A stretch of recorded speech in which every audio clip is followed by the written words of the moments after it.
waxxaatii Itoophiyaa bulchuun dhufee jimmatti as qabameera.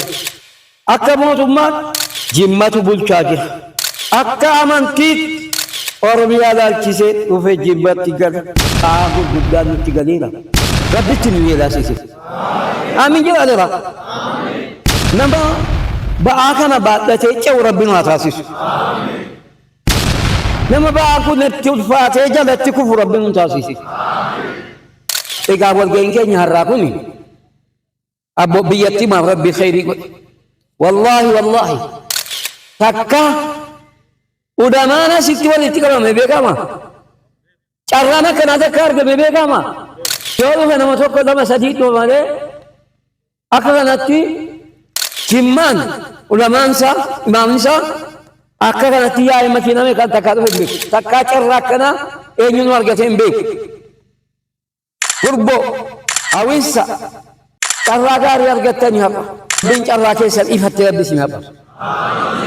Kasumata immoo waan kala hojjete mucaa kana Miftaa kana maqaan isaa Miftaa jechuun isaaf khayrii diinii duniyaa Rabbi isaaf haban. Baajaajiidhaan shabaaba qeerroowwan qabattee deemti durbii dubartii caakaa keessa deemti. Waan isa boodaan dubbatu. Jabana of jabesi karura basi milkesi wana rauju erotin kenin haruma hojaduti tumuri harakarusi kayosi dura milkesi. Alhamdulillah, salatu wassalamu ala rasulillah. Rabbi sina jiraachisu. Jiruu gaarii keessa Rabbi sina jiraachisu. Jiruu gammachiisaa keessa Rabbi sina jiraachisu. Diiniidhaan, duniyaadhaan, aafiyaadhaan Rabbi sina jiraachisu. Waan jiruu sin sallamu, waan diiniirraa sin sallamu, waan aafiyaa keessa sallamu Rabbi najaa sin haa baasu. Mokkoroorraa waan mokkoroo ta'e diiniidhaan mokkoramuu, aafiyaan mokkoramuu, ilmaaniin mokkoramuu, warraan mokkoramuu, ollaan mokkoramuu Rabbi najaa nu haa baasu. Har'a ofiisi keenya har'aa kun ofiisa khayrii balbala khayrii hunda kan banu balbala sharrii kan cufu Rabbi nu haa taasisu. Biyya keenya biyya nagaa Rabbi haa taasisu. Rabbi nagaa nu haa godhu. Bakka hundaa warra deebisee nageenya kana tuttuqu Rabbi adabaa kennuuf. Toobata Rabbi haa kennuuf. Akkuma kaleessa modheen gaddaa dhageenyi isaan inni kaanis kan duukaa deemu Rabbi haa taasisu. Inni immoo nageenyi isaan ta'an nageenyi kan isaan ta'an Rabbiin adaba gaarii haa kennuuf. Adaba gahaa ta'e Rabbiin itti haa kennu. Biyyi keenya gaa misoomaan, diiniidhaan, duniyaadhaan milkooftee guddattee kan itti gamman Rabbi nuuf haa taasisu. Ifti duniyaadhaa dhufeera. Ifti duniyaa dhufeera. Maashaallah. Akkuma kana diiniidhaanis Rabbiin ummata keenya kan jijjiiree hundinuu diiniidhaan salaatal jamaa'aadhaan kan gadi dhaabbatu balballi haraamaa kan irraa cufamu Rabbi nu haa taasisu. Haraamni baay'atee jira. Daangaan Rabbii, huduudni Rabbii baay'ee cabaa jira.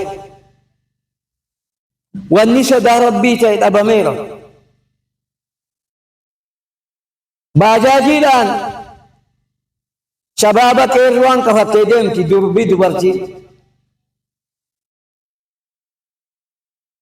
caakaa keessa deemti. Waan isa boodaan dubbatu. Sodaa Rabbii Rabbii nu haa kennu. Sodaa Rabbii Rabbii isin haa kennu. Diiniin qaayidaa isaa afaanii miti. Hojiidhaan Rabbi nu haa uffaqu. Sodaa Rabbii Rabbii nu haa kennu. Ilmi sheekni guutee jira. Amma warri Jimmaa dhufan xaqlaallaan isaanii sheekii mi'aa ilmiidha Rabbiin nuuf deebisu. Dubartii keenya dhiira keenya barsiisuu Rabbi nu haa waffaqu. Sagantaa ilmii kana Rabbi nuuf jabeessu. Diiniin ilmiidhaan qara'uudhaan qaraasisuudhaan yoo kun hin jiraanne ta'e diiniin maaltu hojjetama? Qissaa wayin isin tiyu nama wayitu aabiti jaahila waa tokko hin beeku halkan hin sagada. Aadimni tokko immoo irra barri irra rafa zingiri. Sheexaantichi dhufee odoo namichi kun karaarra jiraachuu baate dhaqee namicha san gosaa jira. Egaa nama rafu, nama dhaabbatu, nama rafu, nama taa'u akka inni wal caalu. Ilmi akkasitti wal caalu. Jaahilli wallaanaan ibaadaa godhasi waa tokko waan inni tolchurra waan inni balleessutu caalu. Kanaafuu ulamaan guutee jira ganda keessa, magaalaa keessa, masjiida keessa nama qara'u bichaa dhabame proogiraamiin qaraatii ilmiidha.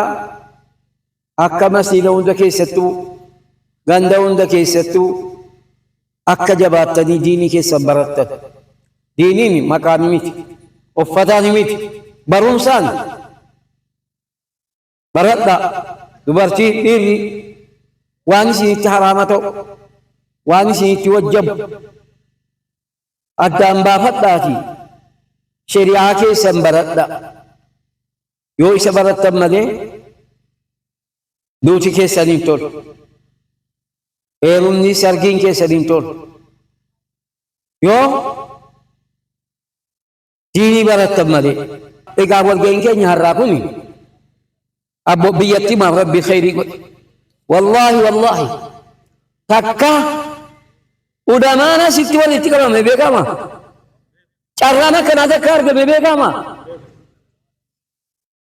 Yoo dhufe nama tokko lama sadii dhufa malee akka kanatti Jimmaan ulamaansa imaamnisa akka kanatti yaa'e makiiname kan takkaa dhufe hin beeku. Takkaa carraa akkanaa eenyuun argate hin beeku. Gurboo hawwisa carraa gaarii argattanii haqa. Rabbiin carraa keessan ifatte Rabbi isin haqa. Kan sababa ta'e immoo waan kana hojjete mucaa kana Miftaa kana maqaan isaa Miftaa. Miftaa jechuun banamaa jechuudha. Banamaa jechuudha. Isaaf khayrii diinii duniyaa Rabbi isaaf haban. Mucaan kun oolli Rabbi isaa godha. Waan isa yaaddessu Rabbi irraa bahra zulmaatti Rabbi isa irraa fe'u. Sharrii warri sharrii yaadu hin milkaayin. Arrabaan dubbattu san arrabni sun haa qabamu. Harkaan deemtu harki sun haa laashamu. Miilaan deemtu miilli sun haa laashamu. Har'aan booda du'aayin keenya nu asitti kadhanne kun firee godhate firee isaasan argine kan itti gammannu Rabbi nu haa taasisu. Yaa Rabbi wayiif asitti walitti nu qabdi. Khayrumaaf asitti walitti nu qabdi. Biyyuma kanaaf toluudhaaf asitti nu qabdi. Faana keenya yaa Rabbi hin balleessi. Faana keenya yaa Rabbi hin balleessi. Faana keenya kana faana barakaa Rabbi nu haa taasisu. Namtichi immoo inni misoomaaf asitti walitti nu qabe jedhe khayriin diinii duniyaa walitti isaaf qabamu bakka biraatu deebitee hojjechuu banuu aara galfachuu cannaqamuu dhabuu rabbi isaa waffaqu sheemummee maashaa Allah gara gadii kun egaa sheemummaa qaba ture amma inni biyya akhiraa jira rabbiin biyya inni jiru san rabbitti habareechu qabrii isaa san roobdata min riyaadil jannaa rabbi haa taasisu ilmaan isaa immoo guddina gaarii rabbi jaraa guddisu qara'anii allamanii kan isa caala rabbi haa taasisu sheeka amma dhufaa jira jette akkaan sheeka gaarii sheeka ilmii qabu kan biyyaan deemuu beeku kan ummata kana qoricha ta'u dawaa ta'u isa akkanaa kana rabbi isaa taasisu ijoollee bulchiisa keenya bulchiisa godina bulchiisa aanaa bulchiisa gandaa rabbi jaraa gargaaru hamtuu irraa rabbi jaraa deebisu balbala sharrii rabbi irraa haa cufu balbala khayrii rabbitti haa banu abbichus rabbi nagaa isaa godhu aduwwii isaa caammaa isaa jalatti rabbi haa galchu rabbi injifannoo hunda keessatti rabbi isaaf haa kennu misoomni inni qabee deemee jiru kuni biyyattii kana khayrii guddaa kan ta'u rabbi haa taasisu majlisni keenya kunis inshaallah jimma matoota majlisni oromiyaa miliyoona 50 ol bulchuun dhufee jimmatti tarakkabame ammas waxxaatii bulchuun dhufee jimmatti as rakkabameera waxxaatii Itoophiyaa bulchuudha kanaafu akka mootummaan jimmatu bulchaa jira akka amantiitti oromiyaa laalchisee dhufee jimmatti gala akka qeerroottis dhufee jimmatti gala ba'aa gurguddaan nutti galeera rabbitti nu yeelaasise amiin jedhaadha nama ba'aa kana baadhatee ce'u rabbi nu haa taasisu nama ba'aa kun itti ulfaatee jalatti kufu rabbi nu taasise nama ba'aa kana ceesisu haala gaariidhaan ummata keenya keessummeessu rabbi nu haa taasisu yaa rabbi nu gargaar yaa rabbi nu gargaar kan namni itti kolfu miti kan namni nuu kolfu nuu gammadu yaa rabbi nu taasisu bakka kolfaa miti bakka gargaarsaa bakka deebitee ummanni bakka jirutti du'aayii nuu godhu barkunoo oromiyaan jimma kana duras odoo jimmatti kenname oromiyaan akka dakkuuf hin beeku jedhamee rabbi nu taasisu amma abaabeen jiraan nama wal fuudhee caakkaa deemu nama wal fuudhee meedaa bakka adda addaa dhidheessa deemu kiilolee deemu namni na dhaggeeffadhaa miidha isaati yaa waxxaati yaa dubarti namni har'aa qabdee intala kee fudhattee manattiin hin galin kan caakkaattiin deemtu dhidheessa deemtu bakkoo caakkaa deemtee achitti footoo kaatu achitti sirbitu na dhaga'i milichi na dhaga'i rabbiin gaa'ila kan kee gaa'ila rabbi siin taasisitu gaa'ila itti maraattee waan qabdutti dhabdee qullaa bakka hundatti milikkita namaa taatu rabbi siin haa taasisu namni shari'aa rabbii cabsite namni daangaa rabbii cabsite fuudha keessatti intala kee heerumsiisuu keessatti qeerroo qeerritti arraan booda namni dallaa rabbii cabsitee fuudha kee irratti dallaa rabbii cabsite heerumsiisuu irratti dallaa rabbii cabsite bismillaahi deebitee dhagaan hin galle. Nula amma kana dura masjida nun itti dubbanna har'a moo meedaa mumkin meedaan kun kana dura itti ba'ama ture meedaan kun asitti wanni ta'ama ture mumkin bakkee kiiloonee bakkee tokko manarraa manatti